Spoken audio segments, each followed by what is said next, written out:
Hey everyone, welcome to Arts Study Made Easy. तो आज हम कंटिन्यू करेंगे हमारी क्लास 7 ज्योग्राफी के chapter number 8 human environment interactions the tropical and subtropical region को। इसका एक लेक्चर पहले हो चुका है। अगर आप नहीं देखे हैं तो प्लेलिस्ट का लिंक डिस्क्रिप्शन में मिल जाएगा, आप वहाँ से देख लीजिएगा। और हाँ, अगर आपको हमारे लेक्चर्स की PDF चाहिए तो टेलीग्राम चैनल का लिंक डिस्क्रिप्शन में मिल जाएगा, आप वहाँ से PDFs डाउनलोड कर सकते हैं। तो चलिए शुरू करते हैं हमारे आज के लेक्चर को। तो इसके पहले वाले लेक्चर में हमने बात की थी लाइफ इन अमेजोन बेसिन, उस टॉपिक को स्टार्ट किया था जिसमें हमने वहाँ की लोकेशन के बारे में जाना था। आज हम क्लाइमेट के बारे में देखेंगे कि अमेजोन बेसिन में क्लाइमेट किस तरह का रहता है। तो जैसा कि हमको पता है कि हमारा जो अमेजोन बेसिन है वो इक्वेटोरियल रीजन में पाया जाता है, इक्वेटोरियल रीजन में प्रेजेंट है, जिसका मतलब ये है कि वहाँ का जो क्लाइमेट है वहाँ पे प्रॉपर उसको सनलाइट मिल रही है एंड प्रॉपर वहाँ रेनफॉल हो रही है, जिसकी वजह से पूरे साल वहाँ का क्लाइमेट ह्यूमिड रहता है। ठीक, मतलब हॉट और वेट टाइप का रहता है।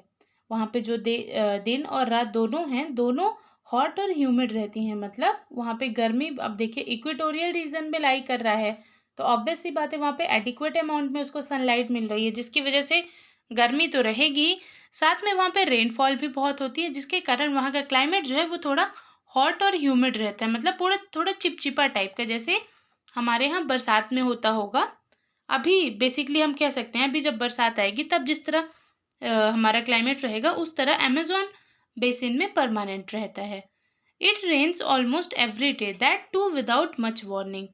तो इसमें कह रहा है कि भाई अमेजोन बेसिन में वहाँ मतलब बिना वार्निंग के ही, मतलब हर रोज़ वहाँ बारिश होती है। ठीक, वहाँ पे कोई वार्निंग वगैरह कुछ नहीं। भाई दिन में एक बार बारिश होनी ही है, एक या दो बार एवरी डे। अब दिन में क्या होता है, टेम्परेचर तो हाई रहता है, साथ में बारिश हो गई तो ह्यूमिडिटी और बढ़ गई। और अगर हम रात की बात करें तो भले टेम्परेचर थोड़ा डाउन चला जाता है बट ह्यूमिडिटी उतनी ही रहती है। ओवरऑल यहाँ पे क्लाइमेट बता रहा है कि भाई ह्यूमिड तो रहता ही है, हाँ थोड़ा हॉट और कोल्ड में डिफरेंसेस आते हैं। ठीक, अब यहाँ पे बात होगी हमारे क्लाइमेट तो हमने देख लिया। आप देखते हैं वहाँ फॉरेस्ट किस तरह के हैं, रेन फॉरेस्ट की बात हो रही है। तो देखिए यहाँ पे जैसे हैवी रेन होती है, ठीक, और प्रॉपर सनलाइट भी मिलती है, जिसकी वजह से यहाँ पे जो भी ग्रीनरी है वो बहुत ही ज़्यादा डेंस है। मतलब यहाँ पे थिक फॉरेस्ट पाए जाते हैं, थिक फॉरेस्ट यहाँ ग्रो करते हैं। क्यों? क्योंकि यहाँ पे एडिक्वेट अमाउंट ऑफ इनको सनलाइट और अपना ये रेनफॉल मिल रहा है, उसके कारण। The forests are in fact so thick that the dense of roof created by leaves and branches does not allow the sunlight to reach the ground। इसमें कह रहा है कि वहाँ के जो फॉरेस्ट हैं वो इतने ज़्यादा घने होते हैं कि जो भी हमारी पेड़ की पत्तियाँ हैं वो इतनी ज़्यादा घनी हैं कि उनसे सनलाइट नीचे ज़मीन तक नहीं पहुँच पाती। अब आप सोच लीजिए कितना डेंस होगा, उनकी जो लीव्स हैं वो इतनी टाइटली वहाँ पे डेंसली पैक्ड हैं कि जिसकी वजह से सनलाइट को वो नीचे तक पहुँचने नहीं देती, जिसकी वजह से जो हमारा वहाँ का ग्राउंड रहता है वो एकदम डार्क रहता है और डैम्प मतलब गीला रहता है। अब वहाँ पे बता अब भाई यहाँ पे सनलाइट प्रॉपर पहुँच नहीं रही है, डार्क और डैम्प है वहाँ का लैंड जो भी है, जिसके कारण वहाँ पे छोटे मोटे प्लांट ही होते हैं बहुत ज़्यादा। अब मतलब अगर हम नीचे नहीं पहुँच पाते तो छोटे मोटे प्लांट प्रेजेंट रहते हैं।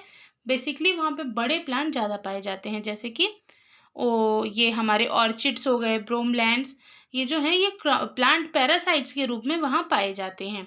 The rain forest is rich in fauna. वहाँ का जो रेन फॉरेस्ट है, हमारा जो भी अमेजोन बेसिन का रेन फॉरेस्ट है वो फाउना के उसमें बहुत ज़्यादा रिच है।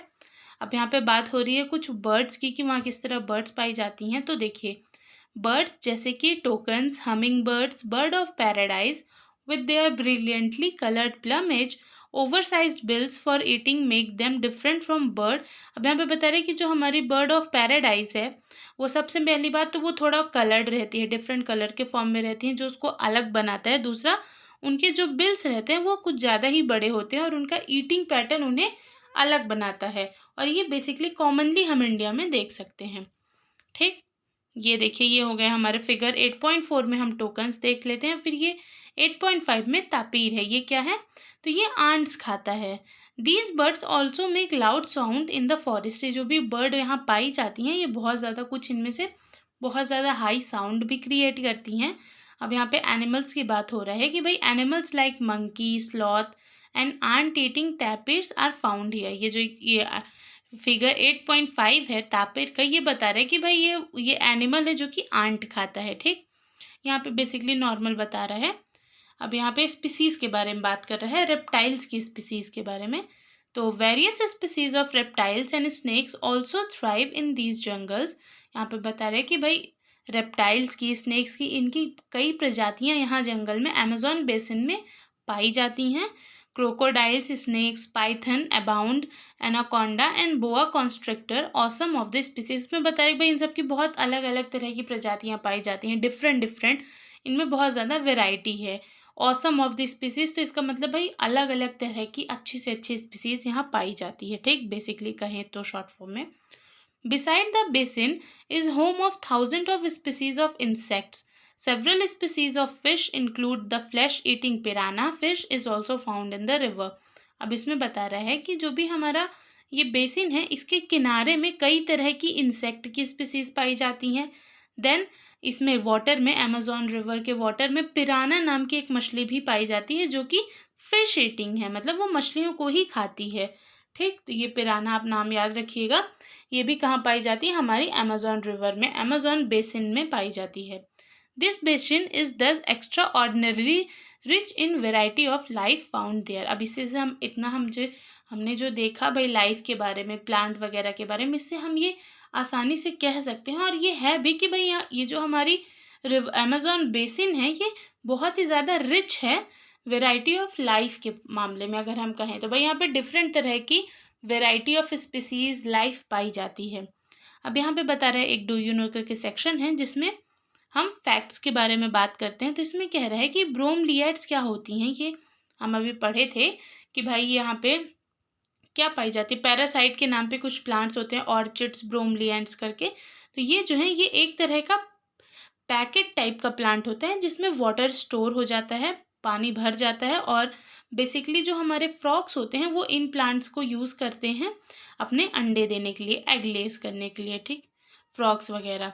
तो यहाँ से हमारा आज का लेक्चर ख़त्म होता है। इसके आगे हम नेक्स्ट लेक्चर में डिस्कस करेंगे। Thank you for watching and stay tuned with us.